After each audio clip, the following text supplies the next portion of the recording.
सुलू रसोईमध्ये तुमचं स्वागत आहे. व्हेज पुलाव. आपण आता व्हेज पुलाव बनवणार आहोत. मी 2 चमचे तेल घेतले.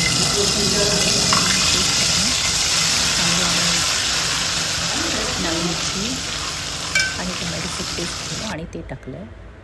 आणि त्यामध्ये आपण टाकूया लाल तिखट 2 चमचे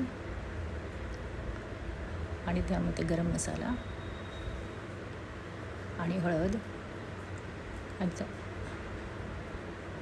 आणि आता आपण टाकूया गोडा मसाला, तो 1 चमचा. आता छान मिसळवायचं. मिसळल्यानंतर छान मस्त ते तेलामध्ये होऊ द्यायचं. सुगंधाचा वास येतो आहे चांगला. आणि मग त्यामध्ये टाकायचे आलू, गाजर, कोबी, फ्लावर हे टाकायचे, मटर टाकायचे आणि छान मस्त मिक्स करायचं. हे साधा पुलाव आणि इतका छान लागतो, लगेच बनतो 20 मिनटामध्ये. आता आपण छान ते पूर्ण मसाला त्या भाज्यांना लावला पाहिजे, असं झालेलं आहे. आता तेलामध्ये छान होऊ द्यायचं. तेलामध्ये थोड्याशा भाज्या शिजू द्यायच्या.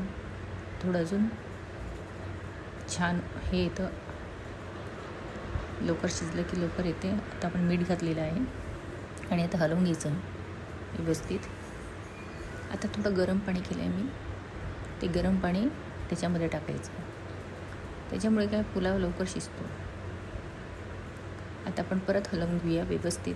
असं 2-3दा व्यवस्थित हलवून घ्यायचं. गरम पाणी टाकते मी 2 ग्लास गरम पाणी केलं आहे आणि ते टाकलं आहे.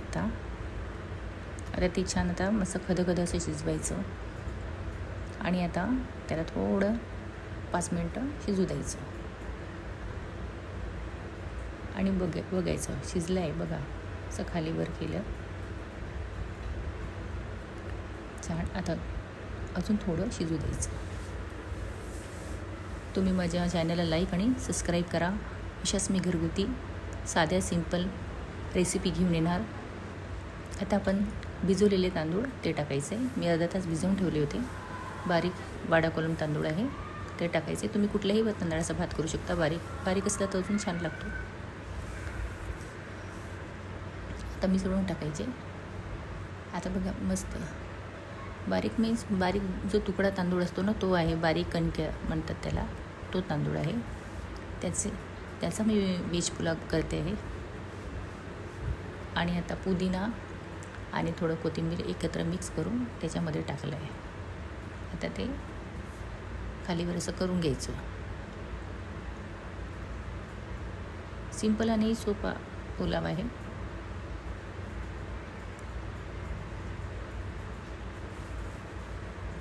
आता बघा किती छान कलरही दिसतोय मस्त. आता ते पाणी टाकायचं परत उरलेलं. 2 ग्लास आधी टाकायचे, 2 ग्लास नंतर टाकायचे. गरमच पाणी टाकायचं. गरम पाण्याने लगेच उकळी येते. असे उकळी आल्यानंतर लगेच आपला पुलाव शिजतो. आता चांगलं ढवळून घ्यायचं पूर्ण कालभर. बघा छान दिसतो. आता जास्त तेल नाही, काही नाही, कमी तेलाचा पुलाव. आता झाकून घ्यायचं. छान उकळी येऊ द्यायची मस्तपैकी. हे बघा आता आपला पुलाव तयार झालेला आहे. बघा किती छान. त्याच्यावर कोथिंबीर पुदिना असं घालून घ्यायचं, मस्त सर्व करायचं. आता आपला पुलाव तयार झालेला आहे. तुम्ही घरी करून बघा व्हेज पुलाव.